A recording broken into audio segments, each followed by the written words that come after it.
Саламатсыздар ма, оқушылар? Қазақ әдебиеті сабағына қош келдіңіздер. Бүгінгі сабағымыздың тақырыбы Ахмет Байтұрсынұлы «Адамдық диханшысы» өлеңі. Оқу мақсаты әдеби шығарманың тақырыбы мен идеясын анықтау. Олай болса, оқушылар Ахмет Байтұрсынұлының өмір шығармашылығына қысқаша тоқталайық.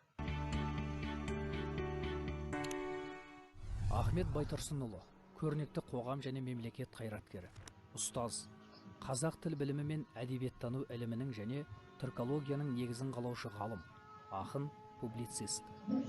Жастайынан ұстаз болуды армандаған Ахмет туған елі Торғайда ауыл молдасынан білім алып, сауатын ашқан соң Орынбордағы мұғалімдер семинариясын бітіреді. Сөйтіп, туған өңірі Қостанайдың ауыл мектептерінде мұғалім болып бала оқытты. 1904-1906 жылдары Қарқаралыда орыс-қазақ мектебін басқарды. 1909 жылдан 1917 жылға дейін Ахмет Байтұрсынұлы қазақ халқының ұлттық сана сезімі мен намысын оятқан маса өлеңдер жинағын Иван Крыловтың 46 мысалын аударып шығарды. Ең маңыздысы, ана тілін пән ретінде оқытатын арнайы оқу құралы және тіл құралы атты оқулықтар жазды. Бұл еңбектерде ғалым Ахмет Байтұрсынұлы қазақ әліпбиін түрлендіріп, араб графикасы негізінде төте жазу үлгісін ұсынады. Сөйтіп, қазақ әліпбиінің жаңа әрі қолайлы нұсқасын жасап, қазақ тілі грамматикасының және жалпы қазақ тіл білімі ғылымының негізін салды. Ресей және Еуропа ғалымдарының пікірінше, Ахмет Байтұрсынұлы ұсынған жаңа қазақ әліпбиі озық жазу үлгісі болып шықты. Яғни, қалай жазылса, солай оқылатын біркелкі концепция қалыптастыру үлкен ғылыми жаңалық болды. Қырғыз, қарақалпақ және башқұрт халықтары өз әліпбиін жасағанда Ахмет Байтұрсынұлы ұсынған емле үлгісін пайдаланды. Ал кейінірек қазақ тілін латын және кириллица әліпбилеріне көшіру кезінде де Ахмет Байтұрсынұлы жасаған жүйе негізге алынды. Міне, оқушылар, барлығымыз Ахмет Байтұрсынұлының өмір шығармашылығына тоқталдық. Олай болса, Ахмет Байтұрсынұлының «Адамдық диханшысы» өлеңіне тоқталамыз. Адамдық диханшысы. Адамдық диханшысы қырға шықтым, көлі жоқ, көгалы жоқ, құрға шықтым. Тұқымын адамдықтың шаштым ектім, көңілін көгертуге құл халықтың. Қор болған босқа кетіп еңбек бейнет, құлдарға құлдықтан жоқ артық зейнет. Оттай бер жануарым екі аяқты, адамдық хайуанға қанша қажет. Жаратқан малды Құдай не керекке, мінуге, сою соғу жүндемекке. Жорта бер қамыт киіп қамшыңды жеп, бұйрық жоқ ұрасың деп үндемекке.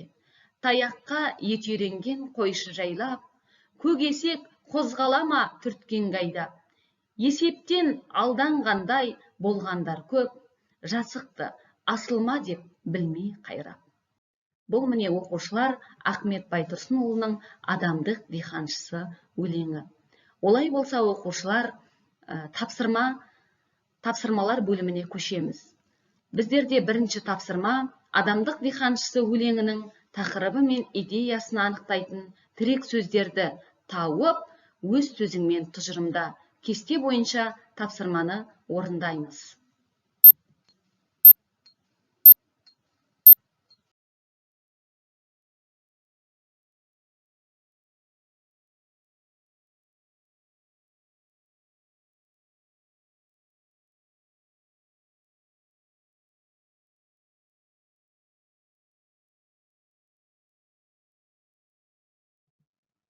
Тапсырманы мұқият орындайды деген сенімдемін.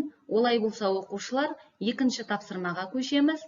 Екінші тапсырма өлеңнің негізгі идеясын үш сөйлеммен тұжырымдап, ойыңды мақал мәтелмен түйіндеп жаз.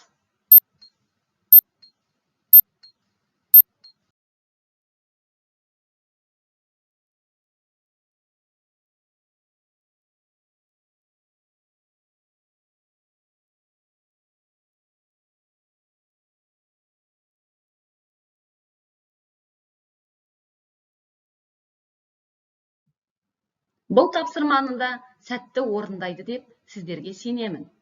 Оқу тапсырмасы «Мен адамдық диханшысымын» тақырыбына эссе жазу, эссе саны 40-50 сөз. Бүгінгі сабаққа қатысқандарыңызға көп-көп рахмет. Келесі сабақта кездескенше сау болыңыздар.